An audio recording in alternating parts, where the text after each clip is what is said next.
Hey, what's up YouTube? This is Brent again. Hope you guys are ready for the next video. Doing a 2020 Range Rover, but not your traditional one. It's a PHEV, so the plug-in hybrid version. Turbocharged 4-cylinder, about 300 horsepower, and then it has a electric battery, which you do plug in. It's a 13 kilowatt hour battery. Gets you basically about 100 horsepower, so a combined horsepower of about 400. But what's nice is you can drive it on EV mode for kind of like city speeds and be completely like basically emissions free because you're riding just on the battery. That will give you a short range, pretty much about like 29 miles on pure battery, which is kind of cool. And you just plug it in at night and it'll be good to go the next day. Hope you guys enjoyed this video. Don't forget to like and subscribe. And now I'm going to show you the Range Rover. All right, so pretty much the same as all the other Range Rovers, except if you look here, now you got a little dial for the EV mode. So you got an eco mode, power percentage, the battery, which is right there. That is going to be your battery charge. So it's a full charge, so it'll get you about 30 miles right now. Combined mileage, obviously there's only about less than half on the gas. Combined, you should get over about 400 with the engine, like the gas engine, and then the battery.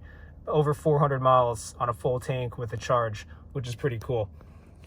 Now going over here, this is really going to be different too. You have an energy tab, which is exclusive to the PHEV models. Kind of shows you how much charge you have left right here. And then just like a diagram of basically the full charge. And then you have a EV mode right here. That's to be designated electric, basically, only. Obviously, if you are going up to faster speeds, or if you need to go out onto the highway and that kind of stuff, it's going to kick on the battery. Everything else, though, is pretty much the same. I'm going to turn this off.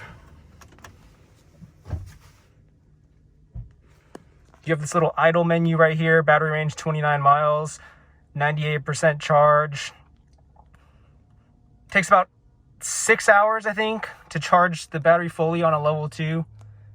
And you are capped out at a level 1 or level 2 charger, so there's no fast charger on here. Now for a cold start.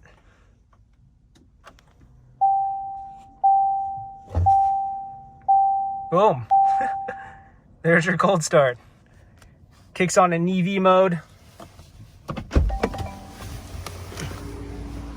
So if you look right here,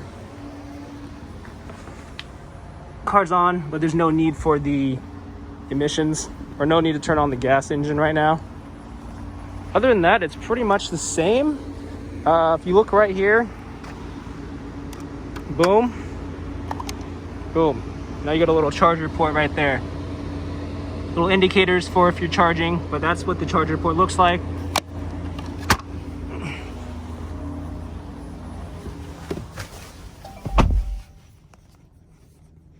So that's what the charger looked like. It is on the front, and you still have the gas cap on the right side back.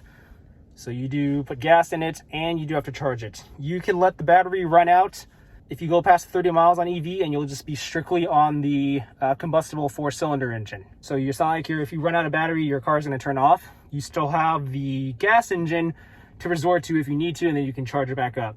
This just gives you a kind of a nice, like let's just say you don't care about like how much horsepower your car has, or you don't care about the engine, and you maybe just only drive in the city, or maybe let's just say you're only in traffic, but you still want to drive a Range Rover, then this kind of gives some of those customers the option to save on gas, have an EV car, and then basically just ride around on a battery if they're just driving around in the city. And you're probably not even using all the horsepower of another engine in the Range Rovers, like the V6 or the inline 6s or the supercharged V8s. So it kind of gives you a little different option.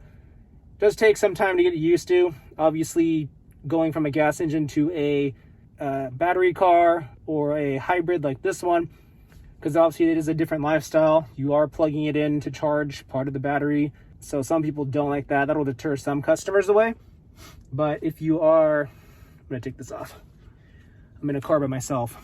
If you do want to have like that option to ride around on a battery, or just if you want better mileage, then this is a pretty good option. So on here, sticker, oops, if you look right here, that's your EPA mileage. So your electricity plus gasoline, so full tank of gas and full charge, you'll get a combined of about 42 city highway. If you're just running the gasoline, the 4-cylinder, then you have a combined of 19.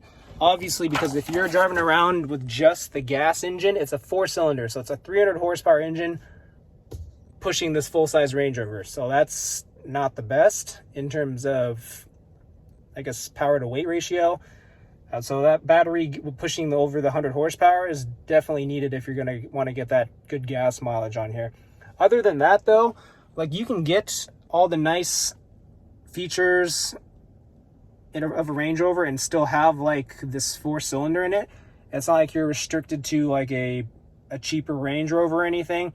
It just depends if you're okay with getting a Range Rover with a battery in it. Some people don't care. Some people are like, oh no, I only want a Range Rover with like a V8. Understandable, just because the V8 is kind of like the signature Range Rover engine to have, or the diesel. The diesel's a pretty sweet engine in the Range Rover too, the full size. Just real quick, just for sound, because,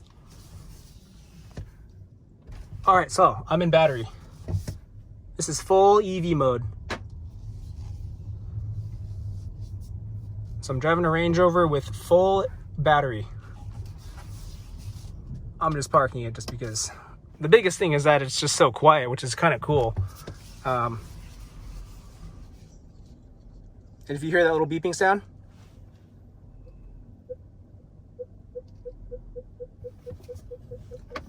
that is the full EV mode going. And that's a little radar sensor because it is quiet.